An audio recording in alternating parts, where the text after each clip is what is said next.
Jika Indonesia menjadi negara maju, apakah itu akan menjadi ancaman bagi Cina? Dua negara ini berpeluang terlibat dalam rivalitas tinggi. Jika Indonesia menjadi negara maju, maka Indonesia sangat dengan mudah melakukan manuver terhadap kepentingan Australia di Pasifik. Itu benar-benar akan membuat Singapura terguncang.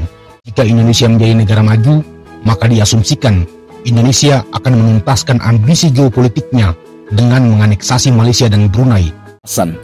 Ini akan sangat menguntungkan Malaysia yang selama ini terlibat dalam sengketa perbatasan dengan China. Indonesia pasti akan lebih mendukung Malaysia.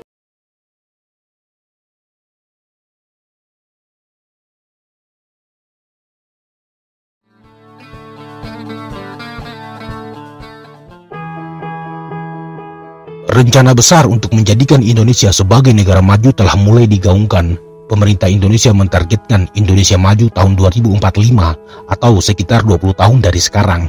Sebuah proyek jangka pendek yang sebenarnya bukan hal yang berlebihan bila melihat potensi yang dimiliki negara ini, baik itu sumber daya alam maupun progresivitas pembangunan dalam beberapa tahun terakhir.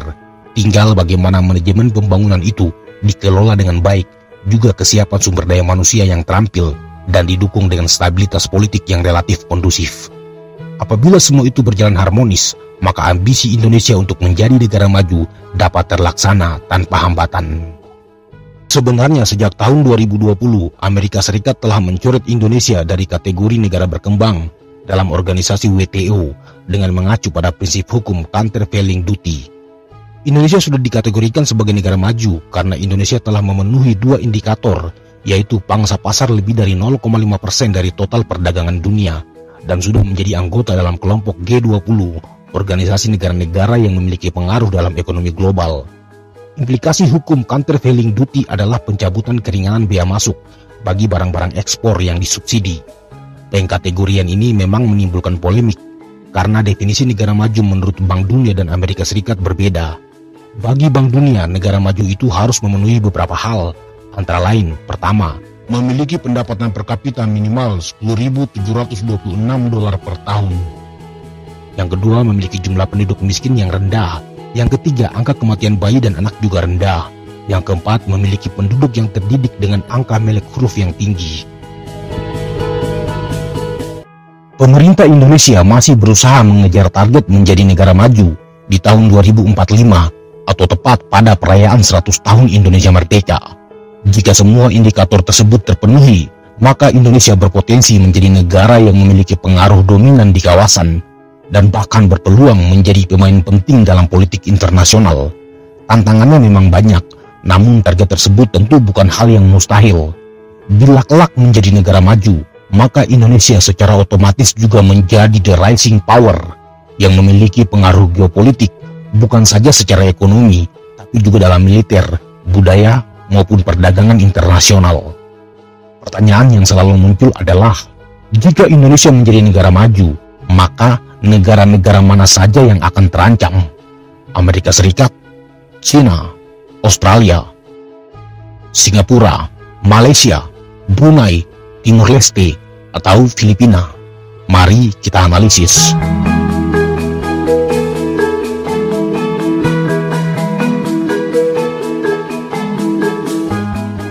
Jika Indonesia menjadi negara maju, apakah Amerika Serikat akan terancam? Asumsinya begini, bila Indonesia sudah maju, maka Indonesia sudah tidak perlu lagi menggunakan dolar Amerika sebagai cadangan devisa, dan Indonesia dapat menegosiasikan penggunaan rupiah dalam transaksi ekspor-impor. Nilai kertas dolar Amerika ini tergantung dari kepercayaan dunia, sementara cadangan emas untuk menopang nilai mata uang dolar sudah sangat menipis. Seandainya Indonesia menjadi negara maju, maka Amerika Serikat akan kehilangan kontrol terhadap Asia Tenggara, termasuk kesulitan untuk memaksakan kepemilikannya di Freeport. US dollar pasti jatuh. Jika Indonesia maju, maka itu sangat tidak menguntungkan Amerika Serikat. Indonesia juga memiliki kemampuan untuk merebut pasar Amerika Serikat di Asia Pasifik, termasuk berpotensi menjadi penyeimbang pengaruh Amerika. Apalagi sejarah pernah membuktikan hal itu. Di era Bung Karno, Indonesia sangat keras menantang dominasi superpower Amerika Serikat dan Inggris dengan slogan-slogan anti-Amerika seperti Amerika kita setrika, Inggris kita linggis. atau "Go to hell with your aid". Slogan-slogan itu membuktikan bahwa Indonesia tidak selalu takut dengan Amerika. Jika menjadi negara maju, maka Indonesia memiliki posisi ideal sebagai penentang utama kebijakan luar negeri Amerika Serikat di Asia Pasifik, seperti Rusia di Eropa Timur atau Iran di Asia Barat. Tentu saja itu asumsi, namun apakah akan berlaku seperti itu? Belum tentu. Dalam pergaulan dunia, ada yang disebut dengan teori liberal. Yang dimaksud liberal di sini bukan liberal dalam perspektif ekonomi. Liberal dalam hubungan internasional maksudnya adalah kerjasama antar negara. Premis dasarnya, negara-negara harus saling bekerja sama untuk mencapai kesejahteraan bersama. Jadi, jika Indonesia menjadi negara maju, maka akan tercipta kolaborasi positif antara Amerika Serikat dan Indonesia. Apalagi kedua negara memiliki ketergantungan satu sama lain.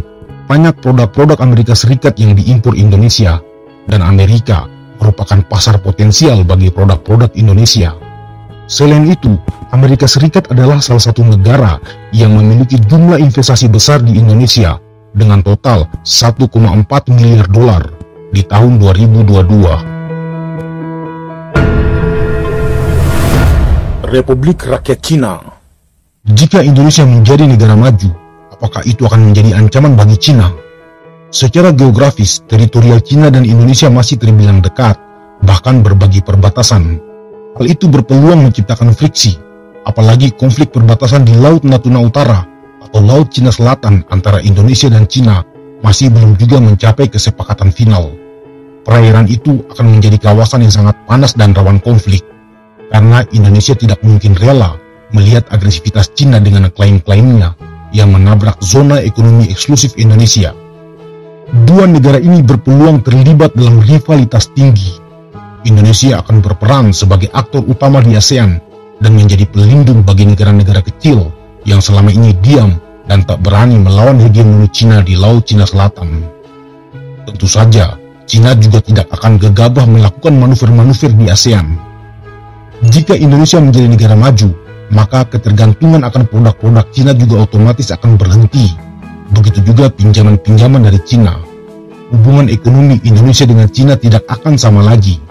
Cina akan melihat Indonesia sebagai kompetitor di Asia Pasifik dengan ekonomi yang maju dan populasi yang besar.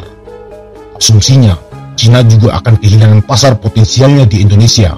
Jika Indonesia menjadi negara maju, maka itu akan menjadi ancaman bagi Cina. Lagi-lagi, itu adalah asumsi. Cina adalah negara dengan populasi paling banyak di dunia, yang otomatis juga menjadi pasar paling besar bagi industrinya sendiri.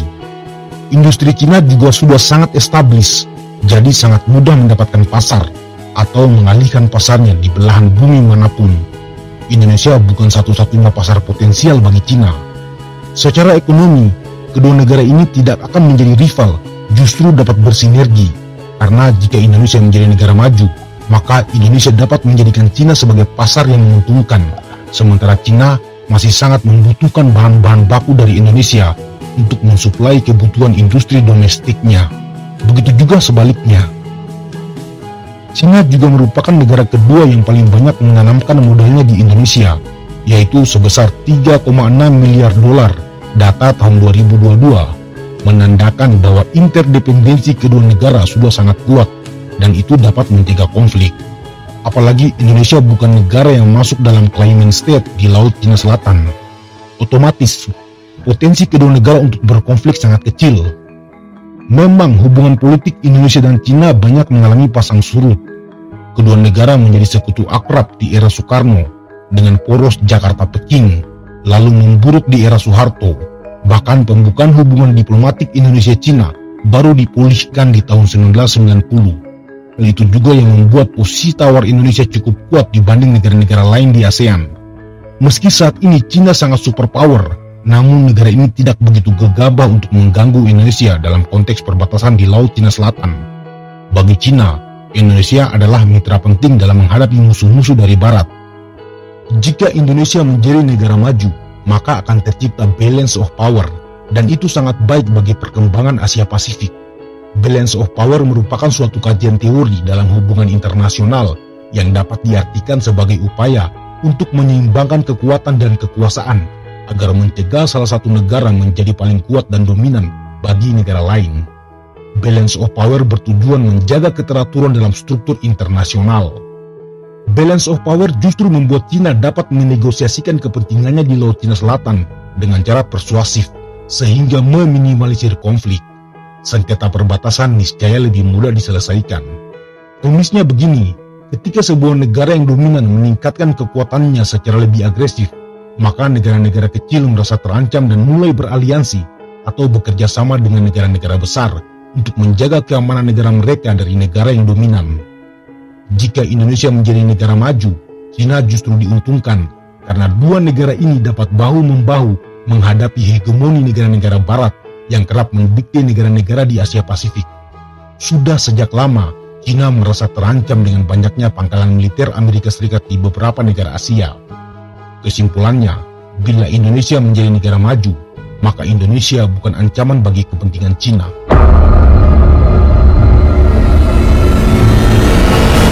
Apakah Australia akan terancam jika Indonesia menjadi negara maju? Asumsinya begini, jika Indonesia menjadi negara maju, maka Indonesia sangat dengan mudah melakukan manuver terhadap kepentingan Australia di Pasifik. Hal itu didukung dengan kondisi demografi Australia yang luas, namun populasinya yang sangat minim. Apalagi jarak Indonesia-Australia juga tidak terlalu jauh, membuat Australia rentan didikte oleh Indonesia. Jangankan menjadi negara maju, bahkan dengan kondisi saat ini, Australia telah menganggap Indonesia sebagai ancaman, dan itu sudah berlangsung sejak lama. Dukungan rahasia Australia terhadap beligeran Papua Merdeka dapat menjadi motif balas dendam Indonesia terhadap Australia. Kemudian dominasi Australia di Pasifik Selatan semakin memudar dengan munculnya Indonesia sebagai the rising power.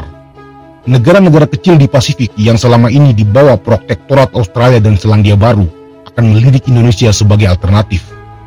Perlahan-lahan, Australia tidak lagi menjadi pemain penting di kawasan Pasifik dan digantikan oleh Indonesia.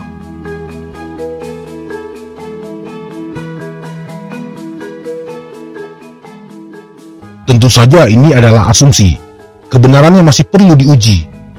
Jika Indonesia menjadi negara maju, maka Indonesia tidak lagi berperan sebagai penjaga perbatasan Australia dari para imigran gelap. Justru Indonesia secara alamiah akan menjadi target kedatangan imigran-imigran dari berbagai negara miskin yang selama ini menjadikan Australia sebagai destinasinya. Australia tidak lagi repot sendirian menghadapi gelombang imigran dari banyak negara. Indonesia dan Australia akan bahu-membahu dalam mengatasi masalah ini. Kedua negara juga dapat berkolaborasi untuk membantu negara-negara kecil di Pasifik. Pembangunan Pasifik Selatan yang selama ini menjadi beban Australia akan lebih diringankan bila Indonesia terlibat. Karena semakin banyak negara yang menanamkan modalnya, maka akan semakin memicu peningkatan ekonomi di kawasan itu. Untuk kasus Papua, bila Indonesia menjadi negara maju, maka beligeran Papua Merdeka yang selama ini keluar dari Indonesia dapat pulang ke Indonesia untuk penyelesaian konflik Papua secara lebih proporsional. Karena cara paling mudah dalam penyelesaian konflik adalah dengan memberikan kesejahteraan. Australia akan mendukung Indonesia tanpa syarat. Dengan menjadi negara maju, maka Indonesia juga dapat menjadi sekutu Australia dalam menghadapi hegemoni Cina. Lagi-lagi, Indonesia berpotensi menjadi penyeimbang, sekaligus dapat meredam agresivitas Cina yang selama ini menjadi ancaman nyata bagi kepentingan Australia. Dengan situasi dunia yang tak menentu akibat perlombaan senjata di Asia Timur yang dipimpin Korea Utara dengan berbagai percobaan nuklirnya, dan juga semakin meningkatnya anggaran militer Cina, membuat Australia mengalami security dilema atau dilema keamanan. Australia sejak lama khawatir terhadap perkembangan militer Cina dan Korea Utara. Inilah yang disebut sebagai dilema keamanan, yang berasumsi bahwa bila suatu negara meningkatkan kekuatan militernya dapat dianggap sebagai ancaman terhadap keamanan negara lain. Premis utama security dilema memproyeksikan bahwa tindakan untuk meningkatkan kapasitas militer suatu negara artinya memposisikan negara tersebut sebagai negara yang dapat mengancam negara lain atau berada pada posisi terancam sekaligus. Jika Indonesia menjadi negara maju, maka Australia berpeluang menciptakan aliansi dengan Indonesia demi menjaga kondusivitas di kawasan Pasifik. Kerjasama Indonesia-Australia sangat menguntungkan Australia dalam berbagai aspek. Jika menjadi negara maju, maka ekonomi Indonesia juga dapat memberi nilai terhadap ekonomi Australia. Indonesia akan menjadi target pasar potensial bagi produk-produk makanan olahan Australia. Peternakan Australia merupakan salah satu yang terbaik di dunia, dan Indonesia sebagai negara dengan populasi besar sangat banyak mengimpor daging Australia. Jika Indonesia menjadi negara maju, maka otomatis konsumsi daging masyarakatnya juga semakin besar. Dan di poin itu, Australia dapat memainkan peranan penting bagi industri kuliner di Indonesia. Selain itu, wisatawan Indonesia akan banyak berkunjung ke Australia karena lebih dekat dan terjangkau. Begitu juga di bidang investasi, investor kedua negara ini bisa saling berkolaborasi sebagai negara bertetangga yang saling menguntungkan. Sebenarnya kedua negara sudah meratifikasi perjanjian perdagangan dalam IACPA atau Indonesia-Australia Comprehensive Economic Partnership Agreement. Kerjasama di bidang ekonomi ini bermaksud menjadikan kedua negara tersebut sebagai economic powerhouse. Kedua negara ini akan saling menopang satu sama lain dan berjalan beriringan, menjadikan kawasan Pasifik sebagai kawasan maju di dunia. Kesimpulannya, bila Indonesia menjadi negara maju, maka itu tidak akan menjadi ancaman bagi Australia. Apakah Singapura akan terancam bila Indonesia menjadi negara maju? Asumsinya begini, jika Indonesia menjelma menjadi negara maju, praktis pemerintah akan mengubah Pulau Batam menjadi lebih modern dan maju. Pulau Sabang juga akan diberdayakan dengan penggunaan teknologi tinggi untuk memberikan pelayanan terbaik bagi kapal-kapal yang berlayar di Selat Malaka. Indonesia akan menjadi pemain utama di Selat Malaka dengan melakukan modernisasi di Pulau Sabang dan Pulau Batam. Kedua pulau itu secara berangsur-angsur akan mengambil alih dominasi Singapura. Selat Malaka menjadi perairan yang dikontrol Indonesia secara de facto, dan hal itu memukul Singapura. Kemudian para investor Indonesia yang kebanyakan menaruh uangnya di Singapura akan ramai-ramai menarik kembali uangnya lalu kembali ke Indonesia. Itu benar-benar akan membuat Singapura terguncang. Perusahaan-perusahaan besar yang banyak memiliki headquarter di Singapura akan dipaksa pindah ke Indonesia dengan jaminan pasar yang besar, juga bahan baku yang melimpah, serta iklim investasi yang kondusif. Pangkalan militer Indonesia di Riau semakin diperluas dan itu akan membuat Singapura khawatir. Apalagi catatan sejarah memperlihatkan bagaimana kerajaan-kerajaan Indonesia sejak dulu menguasai Singapura.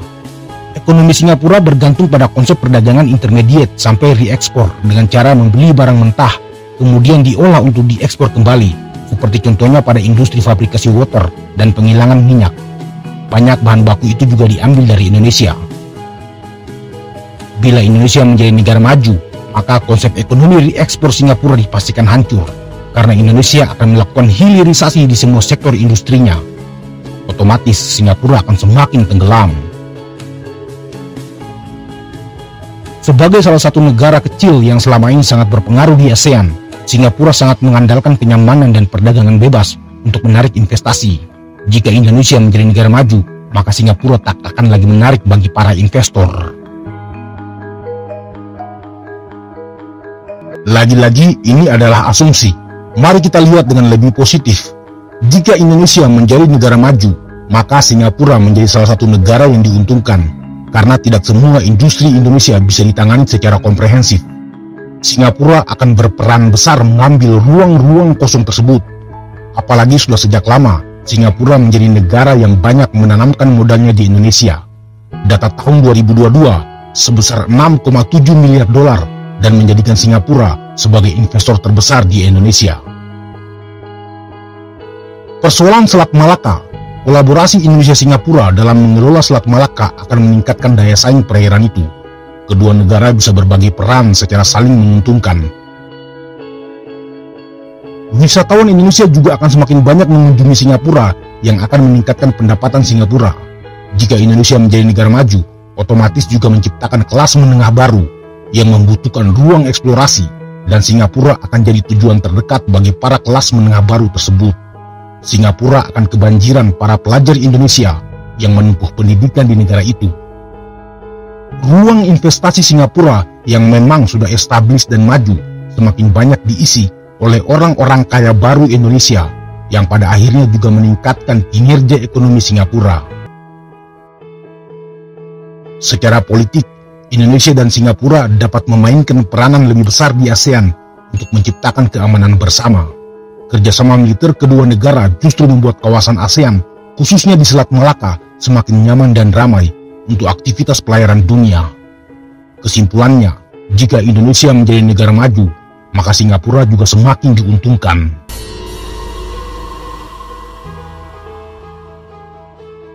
Jika Indonesia menjadi negara maju, apakah Malaysia akan terancam? Asumsinya begini, sudah sejak lama Indonesia menganggap Malaysia sebagai bagian dari The Greater Nusantara, yang artinya merupakan bagian dari Indonesia. Apalagi fakta sejarah menunjukkan bahwa Malaysia dulu merupakan wilayah kekuasaan Sriwijaya dan Majapahit. Kemudian di era Soekarno, Indonesia melakukan konfrontasi militer untuk membubarkan Federasi Malaysia. Jika Indonesia menjadi negara maju, maka diasumsikan Indonesia akan menuntaskan ambisi geopolitiknya dengan menganeksasi Malaysia dan Brunei tanpa peduli dengan reaksi dunia. Hal itu merupakan ancaman bagi Malaysia. Kepulauan Natuna akan menjadi basis militer Indonesia yang dipersenjatai dengan alat-alat canggih yang juga akan membelah wilayah Malaysia. Apalagi ada banyak orang Indonesia yang tidak menyukai kebijakan luar negeri Malaysia yang dinilai arogan terhadap Indonesia, termasuk juga hinaan-hinaan Malaysia kepada Indonesia. Menganeksasi Malaysia menjadi pilihan rasional yang akan didukung oleh banyak orang Indonesia. Bahkan jika strategi hard power tidak dimungkinkan, tetapi Indonesia masih bisa mengontrol Malaysia dengan strategi soft power. Didukung dengan populasi Indonesia yang banyak tinggal di Malaysia, maka Indonesia mudah mengkooptasi partai-partai politik Malaysia demi kepentingan Indonesia.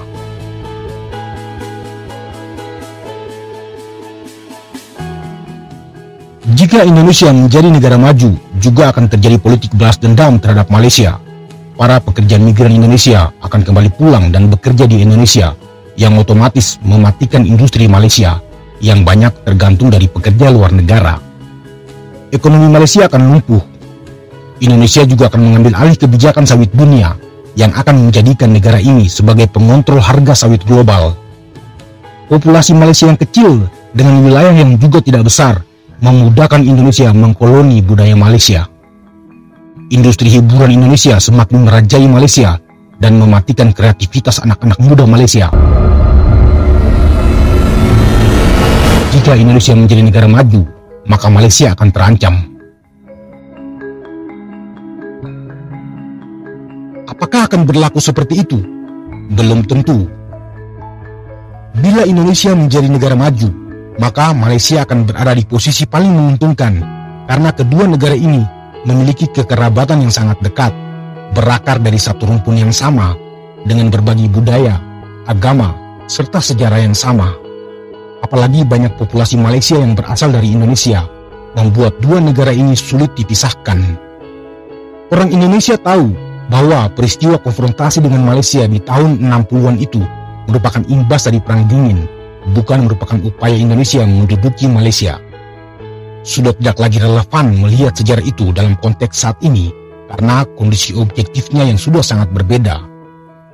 Indonesia juga sudah tidak memiliki ambisi geopolitik karena lebih concern untuk menciptakan kohesi nasional. Para pemimpin Indonesia juga taat pada aturan-aturan hukum internasional. Meskipun di media sosial kedua negara terlibat dalam perdebatan yang panas, namun dalam kehidupan nyata, banyak orang Indonesia masih tetap menganggap Malaysia sebagai saudara, seagama dan serumpun. Orang-orang Indonesia juga tahu bahwa di Malaysia saat ini terjadi perimbangan kekuatan politik antara orang-orang Melayu versus keturunan Cina dan India, yang mana kelompok-kelompok ini saling bersaing.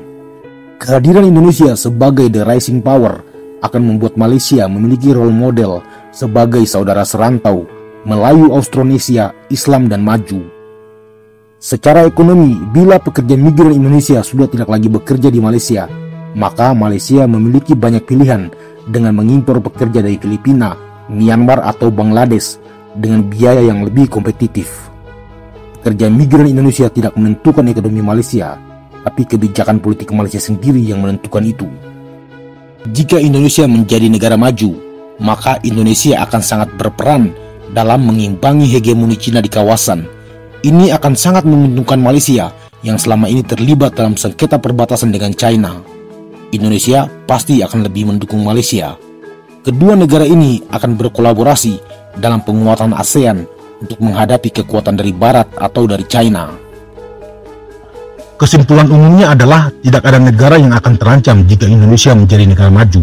Apakah itu Amerika Serikat, China, Australia, Singapura, atau Malaysia sekalipun. Menjadi negara maju adalah harapan semua negara, termasuk juga Indonesia. Potensi Indonesia jika dilihat dari situasi demografi dan kondisi geografisnya sebenarnya sangat dimungkinkan untuk menjadi superpower. Letaknya strategis, sumber daya alamnya melimpah, populasinya proporsional. Jadi tidak ada alasan untuk mengatakan bahwa Indonesia tidak bisa menjadi negara maju. Tentu saja bisa. Pekerjaan rumah bagi Indonesia saat ini adalah menaikkan taraf hidup masyarakatnya dengan kebijakan yang progresif dan pro-rakyat, termasuk menekan angka korupsi dan menciptakan suasana nyaman bagi iklim investasi. Dalam 20 tahun ke depan, niscaya harapan itu bisa dikejar. Hal yang agak menakutkan adalah masyarakat Indonesia kebanyakan overproud dengan nasionalisme yang tinggi. Rata-rata orang Indonesia juga memiliki security kompleks terhadap negara-negara lain. Ini berbahaya. Andai Indonesia punya pemimpin seperti Hitler atau Napoleon yang ditunjang dengan kondisi negara yang stabil serta maju, maka Indonesia bisa sangat agresif. Karena dalam praktiknya, semakin maju sebuah negara, maka semakin agresif juga kebijakan luar negerinya. Bersyukurnya, dalam sejarah kebijakan luar negeri, Indonesia hampir tidak pernah ikut campur urusan dalam negeri negara lain. Indonesia tidak punya riwayat mencampuri pemilihan umum di negara manapun, atau mendanai partai politik negara lain. Jadi semua terkendali. Menjadi negara maju bukanlah hal yang utama. Mewujudkan masyarakat sejahtera jauh lebih penting. Dengan target Indonesia Emas 2045, semoga Indonesia mampu menjadi negara yang lebih baik. Dan jika memang Indonesia sukses menjadi negara maju, tidak ada negara manapun yang akan terancam. Begitu menurut pendapat kami. Jika kalian punya pendapat berbeda, silakan komen di bawah.